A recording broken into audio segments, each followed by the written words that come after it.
Well, good afternoon, everyone. Welcome back to the second phase of our press conferences today. Of course, the disappointment that Dillian Whyte will not be fit to fight against Otto Wallin this Saturday. But the good news is we have a great fight card ready to go at the O2 Arena this Saturday, live on DAZN all around the world. When we got the bad news about Dillian Whyte, automatically you get asked a question and you have to make the decision, what do you do? Obviously, we have an obligation to these men and women to make sure that we deliver for them on many different levels. Of course, one, to make sure that we advance their career. Two, we give them opportunities to fight. We progress their careers. And obviously, they get paid as well. It was never in the mind to let these people down, not just because we've got a great fight card, but also because we care for our fighters. And there's some massive opportunities for the people up here on this stage. Of course, the main event, the unified 140-pound first phase, first semi-final of our Road to Undisputed tournament, which is such a positive for boxing. When you talk about women's boxing at the moment, I think, what was it, 2 weeks ago, Savannah Marshall headlined a show on Sky Sports. This week, Chantel Cameron and Mary McGee headline on DAZN. Next week, our own Maiva Hamadouchi will fight Michaela Meyer, headlining on ESPN in America as well. I think the progression of women's, not just women's boxing, but women's combat sports, Leah McCourt at the back there as well, it's great to see, and it's about time. And I think we've been a real big protagonist of that movement, and we're very proud to do so. They continue to entertain, they continue to put it on the line. And this tournament is a great example of how easy it can be in boxing, where the champions just say, yes, we're willing to fight each other. We're willing to find out who the best in the division is. A great main event. Of course, as co-main event, the ever-entertaining Alen Babic over there that wanted to step in and fight Otto Wallin, but thankfully remains against two-time world heavyweight champion Eric Molina. Craig Richards against Marek Macher in a great light heavyweight fight. For me, what could steal the show, do not miss this fight at 7 p.m. Jorge Castaneda against our man down here, Yusuf Kamari, Dillian Whyte's charge. Of course, Dillian Whyte's other charge, Thomas Carty, the heavyweight. Great to see Ellie Scotney back in action. Jordan Thompson, who I believe is one of the best young cruiserweights in the country. And of course, Johnny Fisher, who has sold a truckload of tickets from Essex. It's been that difficult for John Hedges because he joined the card after, has also sold a truckload of tickets, but many of those probably coming also to support Johnny Fisher before he was added. So welcome John Hedges and all the fighters here, and delighted that we have an action-packed card to proceed on Saturday at the O2. We're going to start down on the table below me. Jordan Thompson, first of all. Jordan, welcome. A small bout of COVID for you a couple of months ago, stopped you from fighting previously, but you're at the O2 Arena, ready to go and ready to make your charge in the domestic cruiserweight division. No, 100%, man, 100%. Just thank you for having me as well. And like you touched on before, it was scary because I've been out the ring for 2 years now, with a bit of a stop-start career. So when the main event got called off, I was definitely one of the few that was worried. But thank you for keeping the card on and giving us all the opportunity to get out there and put on a show still. Obviously, when people talk about you as a prospect, you know, you are fairly deep into your professional career, but very highly rated, very well spoken about within the circuit. You know, you're not a secret in that respect. You've been up as part of the Tyson Fury training camp for Deontay Wilder as well. You look at that domestic cruiserweight division right now, get through Saturday night, and you're ready to really issue a charge on that in 2022. 100%. You know, like sparring, and hopefully Saturday night I'll go out there and put it into play. But I've gained some real good experience over the last few years, even if I've been inactive. But no, I do see myself as getting in there and getting in the mix of things. I won't be shying away from any fight. So get some momentum behind me come Saturday night, hopefully get out again before the end of the year, and then next year we get into the mix of things. Look forward to seeing you on Saturday in your Matchroom debut. John Hedges, welcome John, and for the first time fighting in front of your own fans, a couple of fights during lockdown, very tough debut for you as well against a late notice opponent at Southpaw. A wild experience out in Austria last time, which was still a great experience for you, but great to be home, great to be fighting at the O2 Arena on Saturday. Yeah, 100% Eddie. I'm looking forward to it. Obviously, the first one back in front of a crowd, and there's a fair few coming, and obviously with Johnny's support as well, there's a lot of Essex going to be there. So it's going to be a good night. Great night in Austria, what we just had recently, so I'm fresh from just having a fight, and I'm looking forward to it, and I'm blessed with the opportunity, so thank you very much. How much do you feel you're moulding into that pro game now? As I said, really tough debut for you. Late notice start. It was a close fight. Went away, had a good win behind closed doors in the bubble. Austria, good experience for you as well. But really starting to get into your stride now. I know you're a very young man. You're already a light heavyweight. I think whether we see that move into cruiserweight in the future, I believe so, and maybe even heavyweight in years to come as well. Yeah, like you said there, Eddie, like had a hard start to the pros, but we've just been like full on since then. We moved to Mark Tibbs's stable, and all of us in there, we train hard, we fight hard, and we haven't been taking the easiest of fights, and it's been good. And I think I'm seeing the progression slowly. My last fight, I thought there was a big improvement again, and I look to do the same thing come Saturday. I'm grateful for the opportunity, and I really think I'm going to shine. Thanks, John. Thomas Carty, welcome. Your first time on a Matchroom show, of course, put forward by your now co-manager, Dillian White. If the sparring's anything to go by, and the depths that you swim in sparring, you really will fight anyone. I mean, just a tremendous run in camps. I believe Derek Chisora firstly. Of course, big part of Anthony Joshua's camp against Alexander Usyk, then flew out and did many, many rounds with Dillian White as well. You're getting the absolute best preparation for the heavyweight division. Yeah, absolutely. So over the last year, it was actually this time last year, I flew out to Derek Chisora's camp when he fought Usyk, and from there it's kind of been non-stop. So delighted to be here now, finally kicking on with my own career and on a Matchroom show, which is where everybody wants to be, you know. So thanks for the opportunity, and really looking forward to Saturday night. I know as a young fighter, you know, those early fights in your career aren't supposed to be particularly arduous, but obviously the sparring is. It must have really brought you on as a fighter, although I'm sure you'd like to have actually had more professional fights at this stage. The value that you've been getting in that sparring is priceless. Yeah, I made my debut in Belgium in May, but over the last year I've racked up loads of rounds with quality fighters, you know, so I do feel well experienced, although I need the rounds in the ring. I do feel as though I've gained massive experience over the last year sparring these guys and seeing what level they train at and where they're at, you know. Look forward to seeing you in action on Saturday. Ellie Scottney, welcome back. Seems like an absolute age since you were in the ring. And I can't believe when I was just going through some fights and some records the other day, of course, you've only had 2 pro fights. Feels like you should have had 10. I look like I should have had 10, I think, as well. It's been stressful. COVID, opponents pulling out on fight week with COVID, changing camps, etc. But you're here ready to go. O2 Arena, just a stone's throw from Catford as well. Ready to start going. New trainer, Shane McGuigan as well, in an absolutely buzzing super bantamweight, and every weight class around your weight class, just ready to go now and ready to move forward and challenge for major titles. Yeah, without a doubt. It's been a long time coming, and I feel like I'm finding my feet now. So from Saturday night, I'm looking forward to it, get the ball rolling. I've seen you putting in the training with Shane McGuigan as well. Obviously, that camp is thriving now. You seem very happy down there as well. And had a good chance now over the last few months to really mould in. I know there's plenty of work still to do, but looking forward to showing that on Saturday.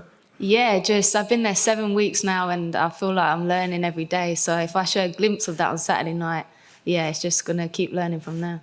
And finally, I know you're not overly outspoken, but I have to mention the likes of Ebony Bridges, the likes of Rachel Ball, the likes of Shannon Courtney, and of course Jamie Mitchell now, who just dethroned her recently. How far do you feel like you are away from those fighters? You believe you can beat all of those now? It's just a case of getting the relevant pro experience? Yeah, you know, as soon as I get in the ring Saturday, get the business done then, and then, yeah, looking to get into those big fights because they're the fights that matter. Looking forward to finally seeing you back in the ring on Saturday, then moving forward to world titles in 2022. As I said, this fight is a cracker.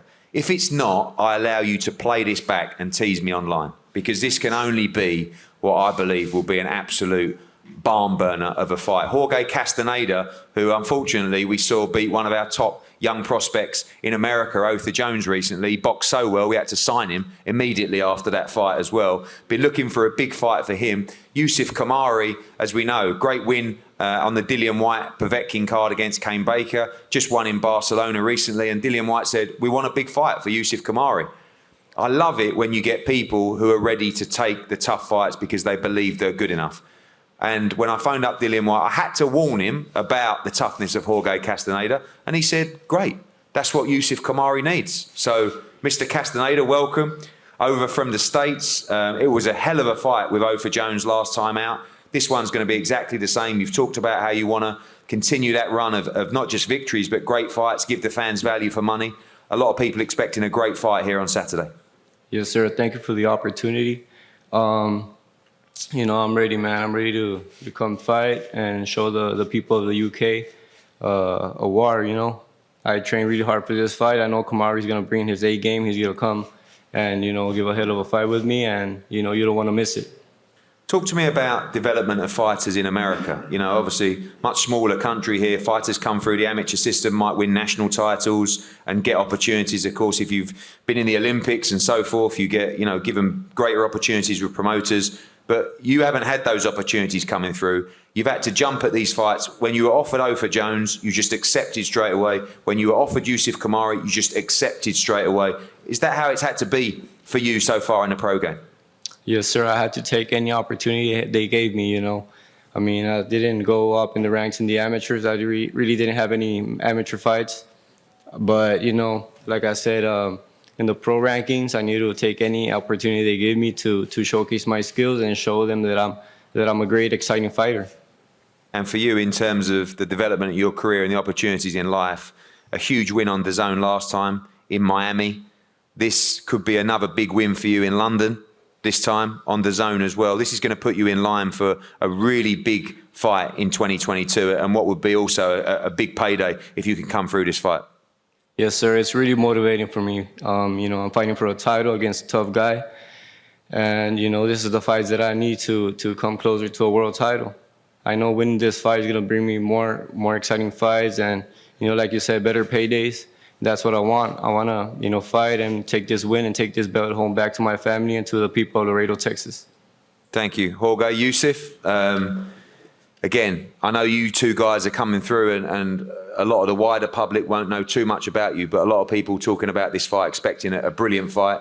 You had a tough one last time out in Barcelona. I know you probably weren't quite ready for what came in the ring that night. You got through that. But I know that this training camp's been very different and people tell me that you're ready to go on Saturday night.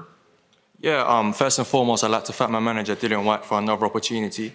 And also a big thank you to Matchroom Boxing for continuing on with the show, despite losing the main event.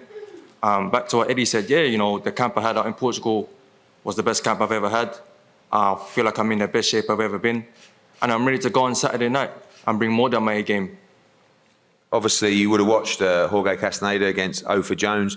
Very tough, very durable, tremendous engine as well. Do you expect this fight to go deep into deep waters? I know you start very fast, you're very sharp as well, but this guy will continue coming all night.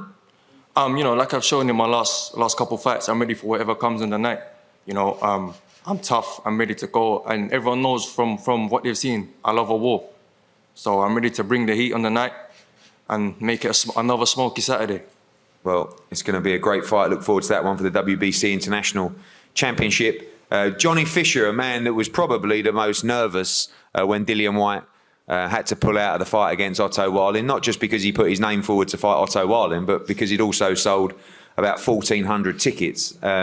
I have to have a shout out to Sam Jones, his former manager, who once told me that if he gets the opportunity to fight in the UK, he will do easily over 1,000 tickets. I said, Sam, pipe down, stop being so ridiculous. And he has done it. And the great news is they're all still coming. And the great news for big Johnny Fisher, because he would have had to do the refunds. And he's nearly had several heart attacks just selling the tickets. So thank you to all those people that have supported Johnny Fisher.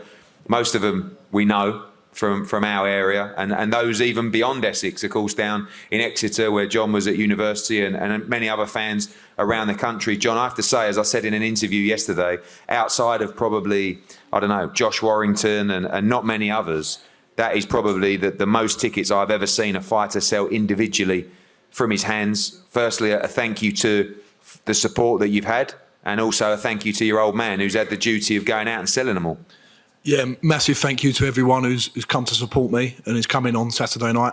Big thank you to you as well, Eddie, for keeping the show on, because I don't know what happened, but there have been a lot of angry people in Romford probably looking for you in Brentwood somewhere. That's why I kept it on. Yeah, but my dad's been a massive help. He's been stressing till 2, 3 in the morning after he's doing his job, so I've got to give him a massive thank you. And listen, none of it matters unless I put on a good performance on Saturday night. We've been working hard in the gym with Mark Tibbs and Jimmy Tibbs and the whole team. And it's now down to me to do the business. Everything else has been laid down. It's now time for me to put on a good performance. Alvaro Torrero, the opponent, just landed into the UK, will be obviously on the scales tomorrow. A much tougher test than you faced in your first 3 fights. Of course, the third fight was a step up. You dealt with that convincingly. But here you're fighting a guy that actually was due to fight for the Spanish heavyweight title. Actually followed me on Instagram last night, and I was just having a little peek. And he's a proper fighter. Not a journeyman, not a guy that's coming to get paid, has ambitions himself to perform as a heavyweight in Spain, and looks at an opportunity like this against someone like you as a massive chance for him in his career. We've seen against Solomon Dakers, prepared to let his hands go. You mustn't get too carried away on Saturday in this kind of crazy environment with those fans. No, definitely not. And that's going to be the challenge for this fight. We've been working very hard in the gym to measure my distance correctly, and I've been sparring very well. Been sparring up with Fury in his gym before this as well. But as you said, he's a game fighter. He comes to fight. But I think that will that he's got on that ambition, it's my job to crush that ambition. And when he comes forward and he tries to let his hands go, my speed and power will be telling, and he will feel it in full force. But we look forward to seeing your full fight, and so pleased to see so many come out to support you on your journey on Saturday night. We move into our second championship fight on the card. Marek Matcher against Craig Richards, a really good fight for the WBA International Light Heavyweight Championship. Marek, firstly to you, I know you have a translator there as well. A big opportunity for you. We've seen you in some big fights in Poland, but this is a chance to really move into the world rankings. Dosyć dużych walkach w Polsce, a teraz jest szansa, żeby się przenieść na światową scenę. Tak, jest to dla mnie duża szansa, żeby się pokazać na brytyjskim ringu. W moich już rękach leży wszystko, żeby sobie wywalczyć tutaj jak najlepszą pozycję. It's a big chance for me to appear on the British market, on the British ring, and it's up to my hands and fists to fight my position. Obviously, I'm sure you've seen Craig Richards fight. Your thoughts on him? A good fight out against Dimitri Bivol last time, and many expecting you to give him a great fight. I've had a few calls from Poland. People expect you to be a real threat on Saturday. Mieliście walkę Richarda i on dosyć dobrą walkę i miałem dosyć dużo telefonów z Polski i to będziesz w stanie dać dosyć dobrą bitwę. Tak, widziałem jego walkę z Dimitriem Bivolem i pokazał się tam z bardzo dobrej strony, ale ja nie przyjechałem tutaj, żeby obgadywać jego dobre strony, tylko żeby wykorzystać to, co ma słabego i żeby z nim zwyciężyć. I saw his fight with Dimitri Bivol and I saw his good sides, but I didn't come here to emphasize his good sides, but to use his weak sides and to win. Thank you, Marek. Thank you very much, Craig. A good fight for you on Saturday, and I know that the plan was originally you just boxed Dimitri Bivol, had a very close fight for him for the WBA world title. You wanted a stiff test, you wanted an international test as you move forward to try and fight for the world title again. Expecting a tough fight against Matcher on Saturday. Yeah, 100%, Eddie. This is a fight I wanted, a tough fight. Past the British level, he's ranked above every British fighter behind me, so it's definitely a move forward in my career. I know he's solid, but this is what I want, a solid test. I want to keep pushing forward, kicking the door down and making waves on the scene. Saw you in the workout yesterday, and Peter Sims, your trainer and manager, talks about the move now to get you holding your feet more, punching harder, believing in your power as well, which a lot of people talk about it. We saw you demolish Shakan Pitters at British title level. Is that really the case moving forward now? You maybe look back on that Dimitri Bivol fight and think if I'd have just maybe believed in myself a little bit more, I'd be sitting here as world champion now. But everybody talks about the power that you possess at 175 pounds. Yeah, 100%. I possess a lot of power at 175, as you've seen in some of my big fights, but still I don't get the credit that I think that I deserve. I feel like sometimes that it's fights like this, I've got to make sure I go out there, perform, maybe get a good number or a good job done on him, because otherwise people just put me at the back of the list. As always, you hear people mention light heavyweights and leave me out of the scene sometimes, although I've gone out there and beat some good names, Jake Bull, Shakan, as we go on, and I still don't feel like I get the credit I deserve. So fights like this, I need to be going out there, performing well and keep pushing forward till they got no choice but to have my name at the top of the list. Yeah, let's talk about that. I mean, you know, when you talk about Joshua Buatsi, who we're about to announce a really tough fight for him, had a good fight last time out against Bolotniks. You know, Callum Johnson, Yard and Buatsi fighting each other as well. I know that you're all looking at world championship fights, but sooner or later we've got to get you guys in the mix. You believe you have the qualities to come out on top of that domestic pack? Well, I believe so. I believe that, as you say, like eventually everyone's got to get into the mix, right? And if you look at me, I've been in the mix. I've beat 2 top 5s in Britain when they was top 5 previously. I've beat so much domestic guys. I could have won the British outright, but yet no one talks about that. There's no other domestic guys who's done what I've done. None of them else has done that. But yet I still sometimes get left out of the conversation or not. Okay, he's had the hardest fights. He's beat the best guys. Why ain't he number one? Do you know what I'm saying? So I believe that eventually I just got to keep kicking the door down, beating these guys. And I'm in the second half of my career now, and I feel like now I've got to really make it count. Well, we look forward to your fight for the WBA international title on Saturday. We move into the heavyweight division. Of course, the man to my right, Alen the Savage Babic against Eric Molina. Eric, welcome. Whenever I want a test, whenever I want a good fight, I know that I can just slide in your DMs in Instagram. And then suddenly, firstly you say no, and then I just got to tease you a little bit. And then eventually you hop on that plane because you love to fight, you love opportunities, and this was one you just couldn't turn down. Yeah, absolutely, Eddie. First off, I want to thank my team for coming out here with me, my management team. I want to thank my wife back at home. 13-day notice. My wife helped prepare my team, my management team. And you're right, Eddie, working with the #1 promoter in the world, I just can't say no, man. It's an honor to be here, to be out here halfway across the world. And, you know, I relish these fights, and I just can't say no, man. I love it. Alen Babic is an interesting one. I mean, people keep talking about, you know, he's small, and people talk about, you know, he could run out of gas and after a few rounds, etc. And everyone keeps saying the same thing, but no one's putting a dent in him. No one's really taking anything out of him. He's just doing whatever he says he's going to do. I do feel this time around this is a different kind of challenge. No disrespect to Mark Bennett and those guys. You're a completely different level to those guys. You fought for the world heavyweight title twice, 13 days notice or 1 day notice. You would beat all of those guys that he's faced already. When you look at him, do you see him as you've boxed Anthony Joshua, you've boxed Filip Hrgovic, you've boxed Deontay Wilder. What do you think of this guy as a threat to the heavyweight division?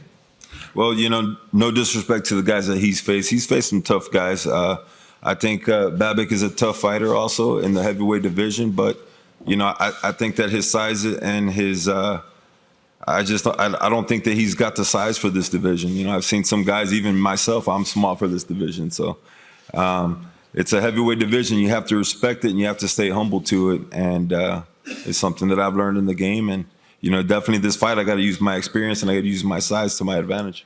Obviously, with that preparation, is it a case of starting fast and putting a dent in? I mean, he's going to be right in front of you from the first bell. We know you've got big power in the right hand. You've got good reach as well. You've got a very sharp jab. You need to start fast as well against Babic, but also know that if it goes past 3 or 4 rounds, it's going to be very, very tough in there. Right, absolutely. You know, he's got one gear. He comes forward. I think that he's a fan-friendly fighter because he's reckless. But when you're reckless, eventually you run into a wreck. That's what makes it exciting. So I feel like my abilities, my counter-punching, I'm a natural-born counter-puncher, and I think that this fight it leaves the biggest opportunity for me to win. You think you win this fight by knockout? I mean, he's been hit a lot in the fights that he's faced, particularly his last fight. You're probably not going to miss him. You believe you can take him out? You know, just looking at all my fights, all my fights, I've landed the big shot.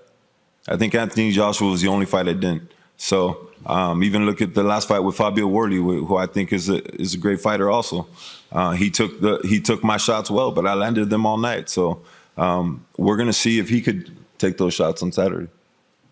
Savage, welcome. I know you were ready to fight anyone here, and Otto Wallin, one of those guys, but you were very happy when Eric Molina accepted the fight, because I know there was a lot of fighters that were calling you out, and you felt that you didn't want to fight guys that were, you know, outside of the top, even 200 on BoxRec. You wanted to take these guys who were real players in the heavyweight division, guys with credentials. And this is a big, big step up from you. Again, no disrespect to Niall Kennedy and Tom Little and those guys as well. But this is a serious test for you, and you're ready to go on Saturday.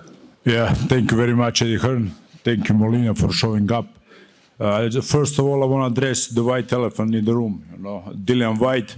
Everybody has been talking shit about that guy. Dillian White is responsible for 20 of us guys getting a shot at matchroom shows, and he's the only reason I'm sitting right here, right now. You know, so anybody who has something to do with Dillian White, talk to me if you want, you know, or go to his fucking face, you know. So stop talking shit. You know, I sent him my 2 best sparring partners, and they told me the first day something is wrong with him. He didn't spar like he used to. So I know he was injured. And stop talking shit, because I'm getting fucking angry about it. And second of all, I rate Molina for being here, you know, but I don't rate him as a toughest test of mine. I really don't. I don't think you can fight me on a 10 days notice, you know. He said I don't respect the heavyweight division, but he took the fight, and he was training for what? For fitness, to be a fitness trainer. So, you know, I think I'm gonna smash him, you know, and I'm gonna do it for my brother. You know, this is the fight for Dillian White, and I'm not joking. You know, we're not going out to the first round. You think you end this fight inside the first round again? I mean, look, you know, last time you talked about ending Mark Bennett earlier. It took you a few more rounds than expected. This guy can punch. He's very sharp early on. You're not fearful of his power. Listen, Eddie, I want to be knocked out.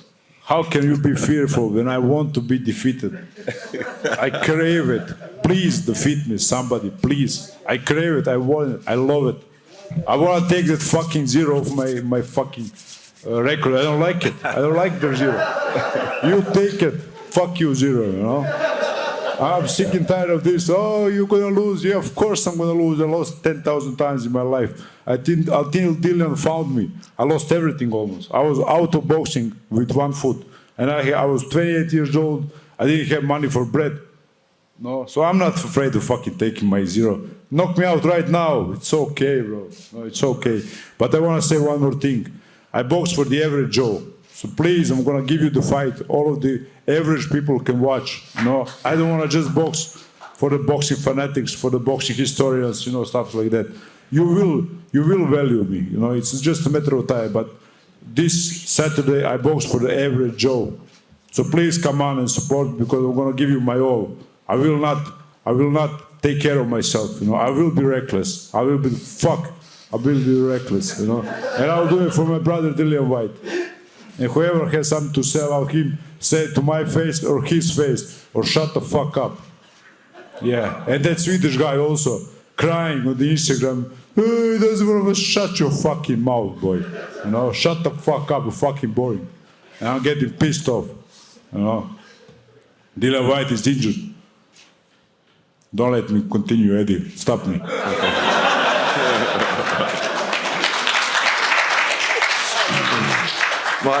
My final question, Alen, is just that, you know, you talk about for the average Joes, and I think that is one reason why people warm to you so much, is, one, you're very accessible, 2, you're very entertaining in the ring, and 3 as well, you are fucking crazy. But there is you have a management team behind you with Dillian, and trust me, a lot of thought goes into that. But from your perspective, you know, you are sitting in a position now where, you know, your co-main event on a big televised card, a lot of people are talking about you, a lot of people are interested to watch you as well. There are massive life-changing opportunities that are going to present themselves to you if you continue to win. And there are big championship fights that are going to present themselves to you if you continue to win. But at the same time, you have no fear of losing. But are you aware of how close you are to securing some of those life-changing opportunities? Or do you think once you start thinking about that, it takes that brings that fear element in, if you like? Yeah, but you said it all. I have a great management team, great coaches. My coach, Leonardo Pietra, is a great coach. Dillian White is a great manager. His team is great. You're a great promoter. So why would I worry about that? I don't know shit about that stuff. I don't know nothing about that. I know how to fight. I fought on the streets for 10 years. Now I sit at the big table at matchroom shows. You know, so I've done my life. You know, I've done everything I ever wanted to do. I just want to entertain people. I want to entertain. You know, I never ask how much money I'm going to get. I never ask how hurt am I going to be. I never ask nothing. I just want to entertain people. You know, that's all I want, to entertain the average Joe. So he can look at my crazy ass getting beaten up if needed. No problem. Knock me out. Everybody say, oh, he's gonna knock you out. Not him, everybody. Knock me out, come on, I want it, I crave it. I crave it, knock me the fuck out. I want to sleep for 10 days. So what? What you gonna do? I was on the floor my whole life. I know how it is to be down. I can't wait to get back there. No problem, I can live with it. I can live with nothing. No, I live with nothing for so long, so I don't need all of this. All this is extra. Talking to you is extra. It's just extra bonus. It's not real life. I know real life. I live through it. And if the worthy one comes and knock the fuck out of me, I'm gonna be happy. I say thank you. I found my top level. I can't go. If Molina is that guy, let it be. I hope he's not, because nobody on 10 days notice is gonna knock me out. But if he does, I'm gonna say, okay, this is my end. Thank you, Dillian White. I'm retiring from boxing. This is my end. I can't do nothing more. That is who I am. I'm searching for my top from the first day in boxing. I just want somebody to beat me. Is that so hard? Just beat the shit out of me. I boxed guys who are 50 kilos heavier than me every day in the gym. Every day I boxed Olympians. We have 2 Olympians in my club. You don't know how good I am. You don't know. I keep telling you that. You're my biggest, the biggest guy who doesn't believe in me, actually. So but I'm gonna show you. It's okay. Not believing is me. It's great. I love it. I love the depressing part of boxing. A lot of you don't know how it's hard to be boxer. That's why I get emotional when you go on Dillian White. You don't know how hard of lives he has. You don't know Dillian White like I do. So shut the fuck up, because it really makes me angry. Finally, I will say, I know your attention's on Saturday, but there is a lot of talk and a lot of hype in Croatia about a fight between you and Filip Hrgović. That's something you want badly as well? Mr. Eddie Hearn, I told you this 10 times. Bring Matchroom to Croatia and bring him that idiot, cube-shaped idiot inside the ring. I'm gonna tear him up. The boxing is about life. Boxing is not just technique or stuff like that. He's a good technical, yes, he is. I'm not gonna box with him. I'm gonna beat him up.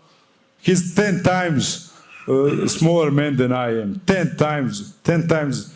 I don't know how to say it. I'm tougher. I'm tougher than he ever saw a man was, So I just can't even explain what I'm gonna do to him.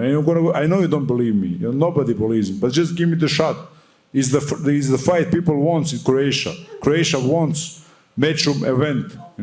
Give us Split, Polju, give us Zagreb, Maksimir, give us Arena, the Pula Arena. People will come. And I will destroy the cube. I will destroy him. I will not box him. I'll fight him. I'm a fighter. I'm not a boxer. I'm a fighter first, then a boxer. Well, thank you, Alen. I'm tired just listening to that. That was incredibly entertaining. But first things first, Eric Molina will get the opportunity to be that guy to make your wish come true on Saturday night. We go to the main event, as I said, the first half of a brilliant tournament, the Road to Undisputed, the Unified World Super Lightweight Championship between WBC World Champion Chantel Cameron and IBF World Champion Mary McGee, and of course the inaugural Ring Magazine Championship. The first time this amazing belt has been on the line in this weight division in women's boxing. Mary, I'm going to start with you. You've just seemed full of energy, full of beans in this camp. The opportunity of a lifetime, of course. Female fighters are almost getting bored of saying that they're getting what they deserve in terms of the recognition, in terms of the payday. Still a long way to go, but headlining the show on Saturday, live on DAZN, a huge unification fight, and you look ready to go. I am. I trained really hard for this fight. I kind of knew a long time ago that I would end up fighting Chantel because I would listen to her say she wanted to fight one of the champions. So I made sure that I prepared for her from that day. And when I was offered this fight, I was excited because I knew I get to sit next to Eddie Hearns. And I knew that sitting next to Eddie Hearns and Matchroom was one of the pinnacles of boxing. So to be a female fighter that used to sell tickets out of her car all night just to get a fight, to sitting up here, I'm more than ready. So make sure you get your tea, your popcorn, your drinks, and everything before the fight starts, because it's going to be an exciting fight. Believe that. I'm ready. Talk about that journey that you've been on as well, because a lot of these fighters now are coming in really, I strongly feel that, and there's been others before Katie Taylor, but the younger fighters coming through now, Ellie Scottney, just a couple of fights, they're coming into the burgeoning world of female boxing. Mm-hmm. You were well before that, really, when you started out, where it just didn't exist, that world. What was that journey like for you? You talk about selling tickets out of your car just to get the opportunities. I'm sure you boxed for nothing at times, Yeah. just to get an opportunity to progress your career. $100 a round when I started out. I started boxing when I was 14. I stayed pro for maybe 5 years, not pro, amateur for about 5 years. And after winning the Golden Gloves a couple years in a row, it was like I needed to make a living for myself. So I went pro, and they said, you can make $100 a round boxing. And it was what I loved to do. So I was like, hey, this sounds like a steal for me. But then as I got better and I kept winning, I realized that my opponents cost more money. So I had to get out and sell tickets sometimes night and day just to fight on the card to make sure my opponent got paid. And most times my opponent made more money than I did. Obviously now that is starting to change, and I know that this is a big financial opportunity for you as well on Saturday, but it's more about the glory, the championships, of course, your own belt, the WBC, this, and the chance to be undisputed as well. You're into Chantel Cameron's backyard, if you like. She's a strong fighter. She's a tough fighter. You rate her power, you rate her engine. You expect this to be a tough fight, but a great one too. Oh, I know it's going to be a tough fight. I watched her. I've seen her beat the hell out of a few girls. And I was like, yeah, I better make sure I get out there and do my word work and work out real hard, because she's not coming to lose. So I made sure I worked really hard for her. I know I have a little fun in games and say little things, but I took this fight very seriously. Do you need to take her into deep waters? Is that what you think no one's really done yet in her career so far? I mean, she's faced some tough opposition as well, but no one really of the levels of Mary McGee. I don't believe so, because some of the girls that she fought, like the girl that she won the title from, she came in overweight, out of shape. And yeah, Chantel beat her, but I can beat somebody that's overweight and out of shape too. And then Melissa, she's a great champion, but at featherweight. She couldn't even make, she was 136 on the scale. But me, I'm a natural super lightweight, so I know I have a better chance than any of those other girls. Well, look forward to seeing you attempt to win those championships on Saturday. Chantel, welcome. A lot of people very happy that you got the chance to headline here and get that limelight. It's been quite a crazy period for you since we teamed up. Of course, you won the world title. Behind closed doors, you went and defended that championship in Las Vegas, which I know was a great experience for you. And now you step straight into a unification fight as well. Progress going really well for you. And this really is the defining moment of your career so far. 100%. My career's gone strength to strength since I teamed up with MTK, Jamie Moore, and I'm just living the life. I'm absolutely loving it. Talk about Mary as a fighter. You know, she's extremely experienced. She's got some great victories as well. Can punch, is tough. You expect this to be by far the toughest challenge that you've had so far? Yeah, this is going to be my toughest fight, and it's been something I've been screaming for years now. I've always saying I want to face a tough champion, and yeah, I've got it. I saw your interview with DAZN where you talked about you being a nightmare. You talk about your work rate, your punch power as well.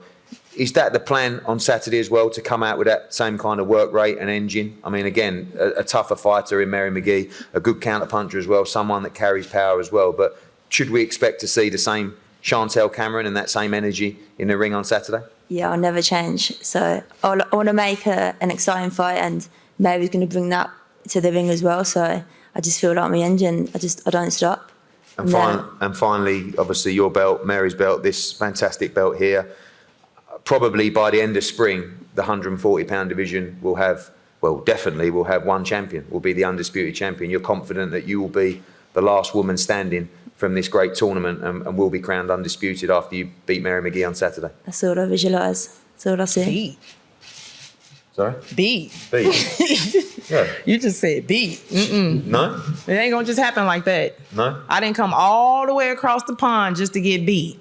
It's going to be a rumble in the jungle. Like back in Muhammad Ali days, she is not going to just beat me. Believe that.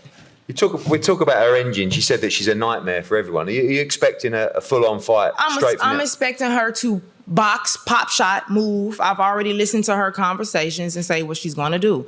They've watched fights of me. And like, if you watch some of my old fights, which I watched too, I went back and readjusted things about myself as well. So her watching those fights, she believed that she's just going to box on that back foot and move around me. No, it's not going to work. I worked on everything I knew that she was going to bring. I'm going to give y'all an exciting fight. I came out here to fight. I don't know who's more scary, you or the Savage. I'm stuck between things here. Anyway, look, thank you very much. May the best lady win. It is brilliant to see world champions put their belts on the line to try and become undisputed. Thank you very much. Thank you to all the fighters up here. We have a tremendous fight card on Saturday night, live on DAZN all around the world. Wherever you are, do not miss it. We're going to have a head-to-head with some of the fighters up here now, and then all the guys available to the media for questions. Thank you so much for the support. We'll see you Saturday night.